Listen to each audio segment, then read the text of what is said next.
Hello everybody! Today we're going to be taking a detailed look at Bachmann's HO scale Oliver from the Thomas the Tank Engine and Friends universe. So faster than Oliver can say, "Please sir, may I have some more?" Let's get right into it. Oliver is an 042 tank engine that runs on the Little Western branch with Duck. The Little Western branch line is also known as Duck's branch line. Oliver is painted in the Great Western Railway's green and wears the number 11. We have covered this in other videos, but in case you're wondering what a tank engine is, a tank engine carries its water and coal right on board the locomotive rather than in a separate tender. Tank engines are typically used for short runs and shunting due to their limited range, and their limited range is due to the limited amount of coal and water they can carry on board. There are several types of tank engines, but the Thomas the Tank Engine and Friends universe typically deals with three types of tank engines: saddle tanks like Bill and Ben, pannier tank engines like Duck, and side tank engines like Thomas. Oliver is an example of a side tank engine. Oliver's origin story involves him and his brake van Toad escaping from being scrapped by the Great Western Railroad. During their escape, they ran out of fuel, but were luckily found and rescued by Douglas and put to work on Sodor.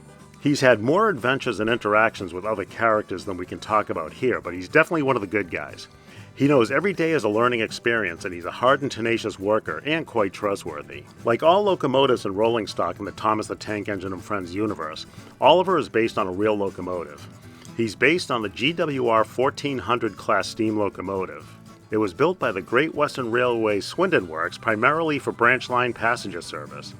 There were 75 units produced between 1932 and 1936. The really cool thing about the 1400 class is that it was designed to work with a GWR auto coach. The auto coach allowed a train to be controlled by either end.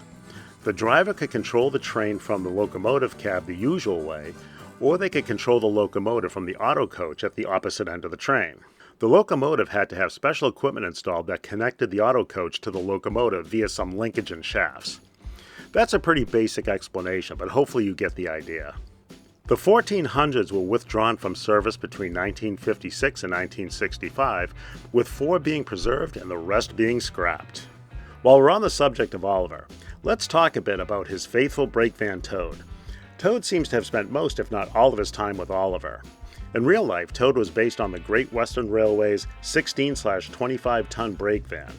While the Thomas and Friends character is named Toad, this style of brake van was also referred to as the Toad in real life. They began production in the 1800s and continued past 1947. They began as 10-ton brake vans but gradually increased to over 20 tons over the years of production. Visually, the enclosed cabin portion takes up about 2/3 of its length, while an open, covered veranda takes up the remaining 1/3. However, many variations of the Toad have been produced, and it's hard to pinpoint a specific style or weight at any given time. Withdrawal from service can be estimated around the late 1960s, though even that is hard to say given the high number of Toads that have been preserved or repurposed. Another piece of rolling stock that has some history with Oliver is S.C. Ruffey, or Scruffy. He works for the S.C. Ruffey and Company ballasters. In short, Scruffy is essentially an old, nasty, belligerent, troublesome truck who is particularly difficult for the locomotives to deal with. You might say he's the ringleader of the whole troublesome truck gang. In order to teach Scruffy some respect after a previous incident, Oliver essentially pulled him apart. Now that seems a little harsh, but the good news is that Scruffy was put back together. In real life, Scruffy is based on the common 7-plank open wagon. Alright, let's take a detailed look at Bachmann's HO scale Oliver, Toad, and Scruffy from the Thomas the Tank Engine and Friends universe. Alright, starting with the profile view of Oliver here. He's a pretty nice looking engine here, I think. But you can see like the predominant feature here is like these side tanks here, as we discussed earlier. This is a side tank engine, so you'll see more from the top, but there's like a little filling cap up here. You can see he's in the Great Western Railways, or GWR green. And he's got the number 11 there, the yellow 11 with the red outline, which is pretty cool. Now, typical to all of these Bachmann HO scale Thomas the Tank Engine and Friends universe locomotives here, you can see like a lot of this detail with the little handholds here, these silver painted, molded in handholds here. One on the roof there. I don't think we've seen that on any other HO scale locomotive. And then you've got these little step-ups here, which are kind of cool. Also on the side tank here is that yellow GWR logo stamp there. GWR, of course, stands for Great Western Railroad. And some other features here in green. You've got this nice fender here coming up from the running deck there, or the running platform. So that looks pretty cool. And then also kind of in profile, you can see the boiler here comes out painted in green. The smoke box up there in the front there painted in black.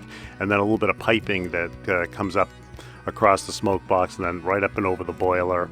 And that you'll see that from the top, but that kind of wraps right over and matches on the other side, coming back down across the boiler. You got the steam dome here in green, and then you've got this brass feature right here. Everything looks pretty good here. You've got some pretty good detail down here. You've got the drive wheels. As we said in the description, Oliver's an 042, so that means he's got no leading wheels. He's got 4 drive wheels, 2 on each side. And then he's got these trailing wheels here that you can just barely see under the suspension there. You'll see them more probably from the bottom. Maybe the 3/4 view will give a good shot in there. But he almost looks like an 060. But yeah, no, he's an 042 there. Let's see, what else do we got here? So from profile here, you can see the lamp on the lamp post. You can see some suspension features here. And then you've got the connecting rods, and typical to these, you've got the green spoke work on the wheels, but of course the wheels are metal there for connectivity, conductivity. A little step-up ladder there, but yeah, a really nice looking locomotive. So let's give it a turn.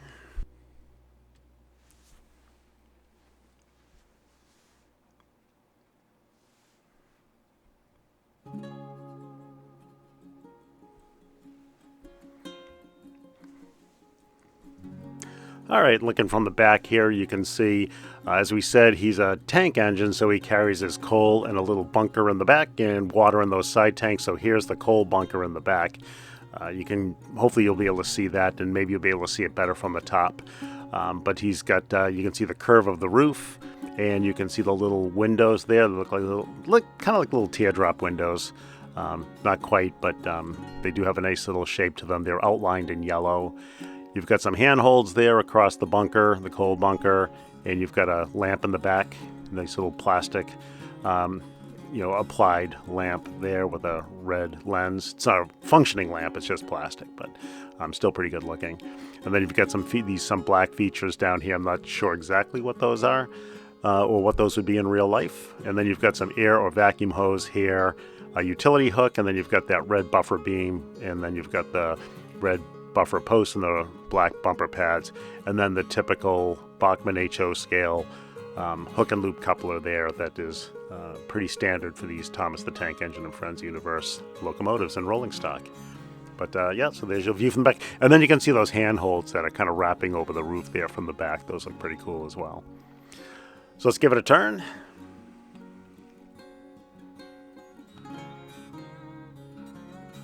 If I didn't mention it, Oliver is about 5 inches in length, coupler tip to coupler tip, thereabouts.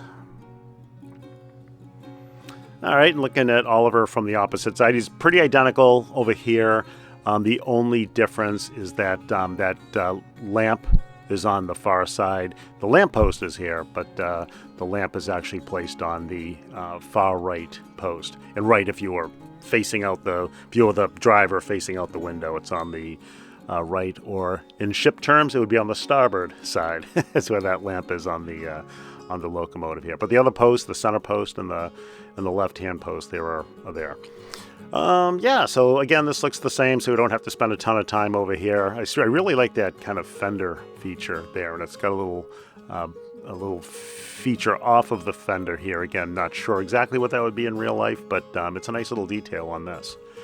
So let's give it another turn.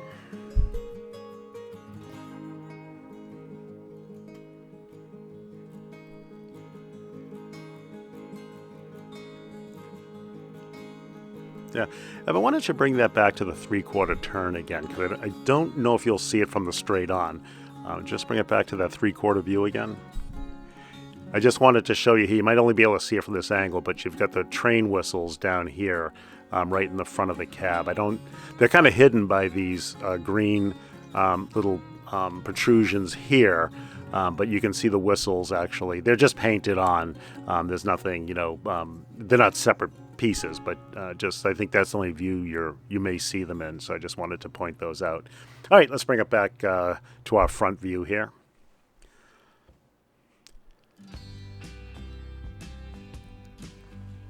All right, and from the front here, of course, the money shot here with the nice face that are obviously very typical of the Thomas the Tank Engine and Friends universe locomotives and most of the rolling stock. You got Oliver's face here, and we've mentioned this in just about every single video with these HO scale and the G scale, is that the eyes will traverse as the train or as the locomotive moves down the track. So that's kind of a nice little detail there. So from the front here, of course, that, like I said, that most distinguishing feature, of course, is the face. But looking straight down here, you've got those same kind of angled windows as the back of the cab. So it's kind of teardroppy, but not quite teardroppy. And then you've got the curved roof. You've got the smokestack there right up front. You've got the running platform here with you can see those front view of the fenders with the protrusions there on the outside of the fenders. Like I said, I don't know what those would house in real life, but they're there here. And so you've got your vacuum line, you've got your utility hook, and red buffer beam with the buffer posts and the pads and the front mounted hook and loop coupler. And then, like I said before, your lamp or lantern, and then you've got your other lamp posts or lantern posts there. All right, let's bring it around full circle.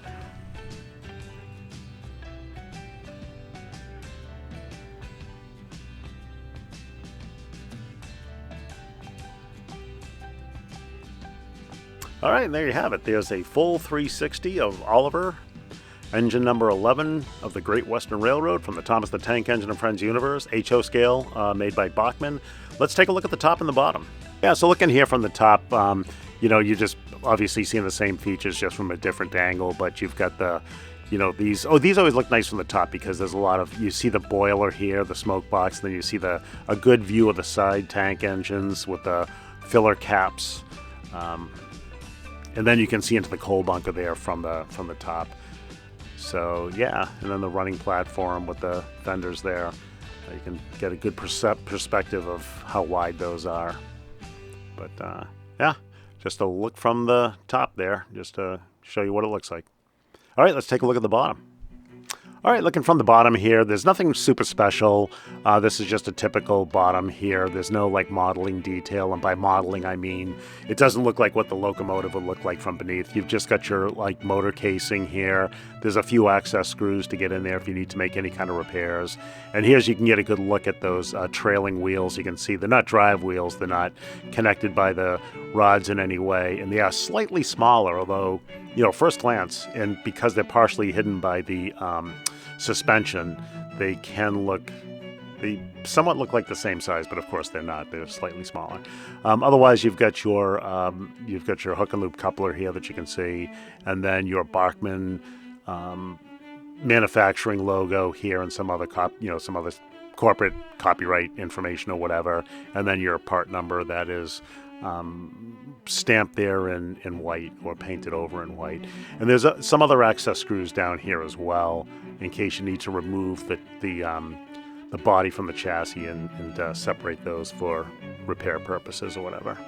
So yeah, so there's a look at the bottom.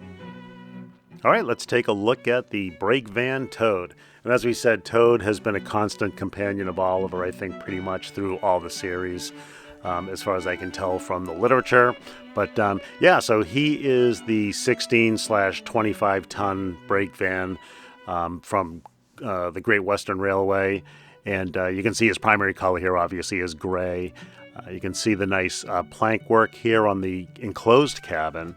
And then you can see down below the planking, you can see it looks like it was probably some steel work down here. And behind these little handholds there, you can see those silver painted handholds. You can see that there was some bolt work or rivet work there, right within, almost being framed by that handhold. So yeah, quite a little bit of detail. And also in the, like we said in the description, 2/3 of the brake van here are the cabin, the enclosed cabin, and then 1/3 is kind of open veranda, covered veranda here, so that the brakemen or the personnel working on there can have a good field of view, to do their jobs. Now, a nice little detail here. We'll try to get some different angles so you can see it, but there's a little brake wheel in there, right inside the veranda. So that's a kind of a cool detail that's included here. So, and then you've got a little running board down here on the chassis portion of it. You've got some suspension. This is a 4-wheel brake van, so you've got 2 wheels on each side, single axle. Here, and then you've got some brake details and some mechanical details down there, which is nice. And then you've got the chimney up there for the stove inside to keep them warm during the winter months, I imagine. All right, let's give it a turn.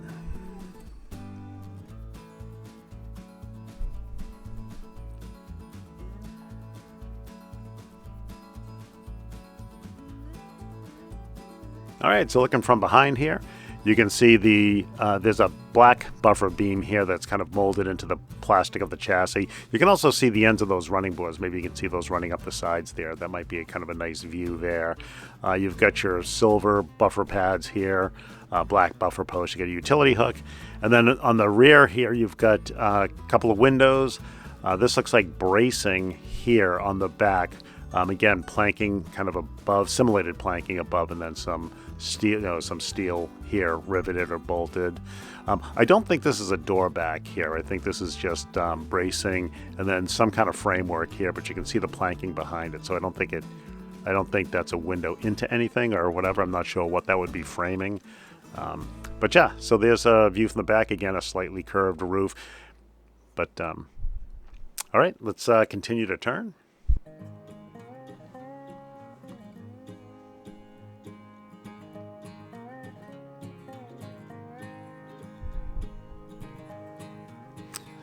All right, I was going to say that this side here was identical to the opposite side, and it really kind of is, with the physical layout here as far as the piping and the handholds here, and the brace work and the plank and the steel work below.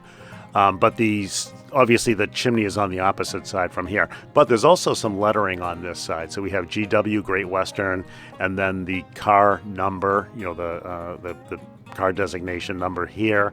And then you also have 16-ton written right here. So we said earlier these were based off of the 16/25-ton brake van. So this is the 16-ton version of that, apparently. So yeah.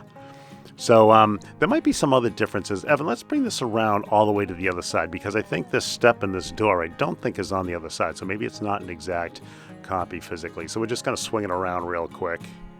Nope, there's this door and so they are the same. There's a step up here that I missed, and then a little door here to get into the veranda. Okay, let's bring it back around. I just wasn't sure if that was identical or if the door only was on one side. All right, so back around here, you can see here again, it's all the same features, but the writing is kind of interesting there. It's interesting it's only on one side. But I'm sure the manufacturers of these things know much more about the subject matter than I do. But anyway, yeah, so let's bring it around to the final side here, the front view.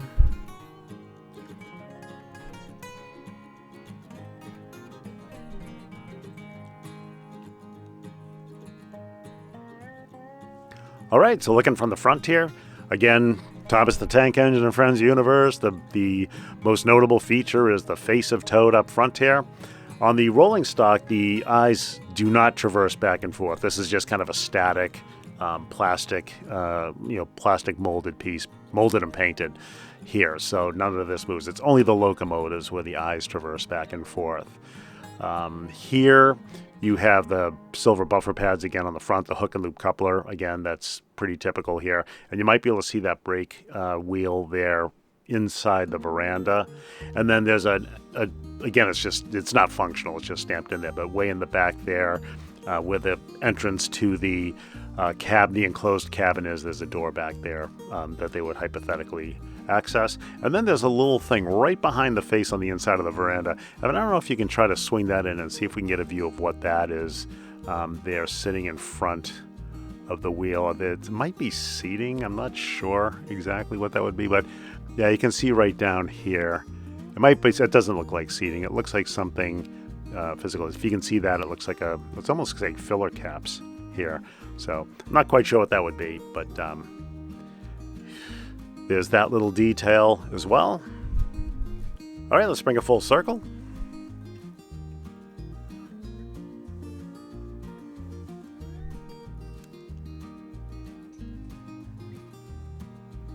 And let's take a look at the top and the bottom real quick. All right, so looking from the top, there's not a whole lot to see here. It's just, all the construction here is plastic, but that's obviously supposed to be a metal, smooth metal roof. It's got some gutter features here on either side, stamped into the plastic, so that would shed rain off, whoever might be standing alongside on those running boards. And then, of course, you've got the little chimney there, view from the top. So, yeah, not much to see, but just to give you a view there. And let's take a look at the bottom. And looking at the bottom, definitely not a ton of modeling detail here at all. But you can see the nice metal wheels there. There's nothing electric on this car or anything functional, but the wheels sound nice on the rails, so that's always a nice feature. But yeah, we just have the Bachmann corporate, logos and things like that. And you've got the trademark stuff here. And then you've got the part number, stamped there in white. So again, just to give you a quick look at the bottom. All right, last but not least, is SC Ruffey. And SC Ruffey, or Scruffy as he's affectionately known, is just a troublesome truck, but he is kind of the troublesome truck with personality. He seems to be the ringleader of the troublesome truck gang. So has pretty high prominence as far as a villain, I guess, in the Thomas the Tank Engine and Friends universe. All right, so we included Scruffy here just because he's got a little bit of a history with Oliver. He gave Oliver a hard time. I think he dumped him in a roundhouse well or something like that. And then when Oliver came back from the works after getting repaired, he basically pulled Scruffy apart. I don't know how he pulled them apart. I think it somewhat had to do with Scruffy's age. But anyway, Scruffy learned a whole new respect for Oliver and was a little bit easier to deal with after that. So that's why we included Scruffy in Oliver's video here, along with Toad, is because they both have some good history with Oliver. And we also have a G-scale Scruffy, which we reviewed, and we have an N-scale Scruffy, which we also reviewed. So you can check those videos out for more kind of detailed information on him. So we're just going to kind of go over him lightly here. But this is our HO version, or Bachmann HO version of Scruffy. So yeah, so let's take a quick look. Like I said, he's a troublesome truck, so he looks the same as the rest of them, except he's just got a slightly different color scheme here. The chassis is done in a brown versus I think the troublesome trucks are black. I believe. He's got the same color body as the open wagon body here, the 7-plank open wagon, which he's based on, which is in the same gray. But it's got this nice paint job here. It looks like a hand-painted paint job, like the company just basically quickly put their company name on a truck for some kind of advertisement or recognition there. But it's SC Ruffey Ballast Contract. SC Ruffey and Company Ballast Contractors, Tidmouth, Sodor. So that's what it says on the side. But yeah, it's got all this. We've done troublesome trucks in the past, and it's got the same level of detail, which I think is pretty impressive here, actually. It's got a lot of cross bracing, and you can see the bolt work or rivet work and all of that bracing. It's got the corner brackets here, which are kind of nice. And then it's got the door detail. You can't really see it, through the paint job. It's very busy in here, so you can't really see it too much. Maybe you can, but yeah, because I can never tell what it's going to look like on camera afterwards. But yeah, so it's got a lot of detail there on the door. The doors are non-functional. It's just kind of stamped into the plastic, but still, it looks nice. And then down here on the chassis, you've got a lot of suspension work here on these wagons are 4-wheel wagons, so they're kind of single axle trucks. And then it's got a lot of braking mechanics here. None of it obviously works, but it looks great. So very impressive. I think Bachmann really does a good job on some of these Thomas the Tank Engine rolling stock, as well as the locomotives. But yeah, looks definitely nice. Why don't we give it a turn?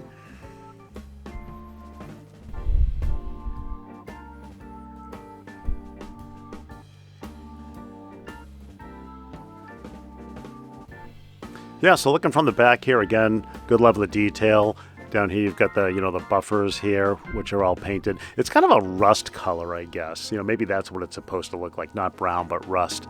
And you got your hook and loop coupler down here, utility hook, and that nice, again, another view of that corner bracing here with that bolt work or rivet work. I'm not sure if that'd be bolts or rivet. I assume it would be bolts.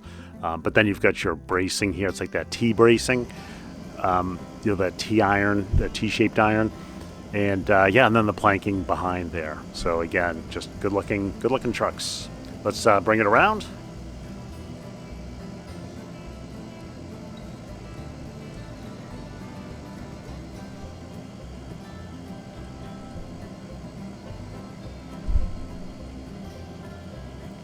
Yeah, so this side here is identical to the opposite side. It's got the same wording here, all the same features in the chassis and the body. So we don't have to spend a ton of time here. So just to give you a quick look, and then we'll bring it around full circle here.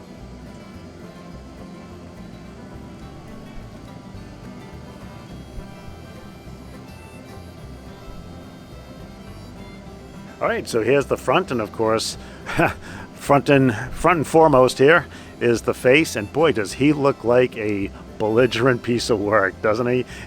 He looks angry. He's got his tongue sticking out. Boy, I wouldn't want him smashing into me, that's for sure.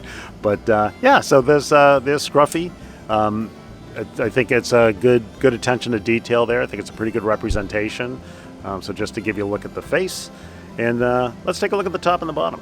All right, so looking into the top of Scruffy here, you can see a nice plank floor. So there's that little detail in there. So when you're running this wagon empty, it still has that nice planking detail in there.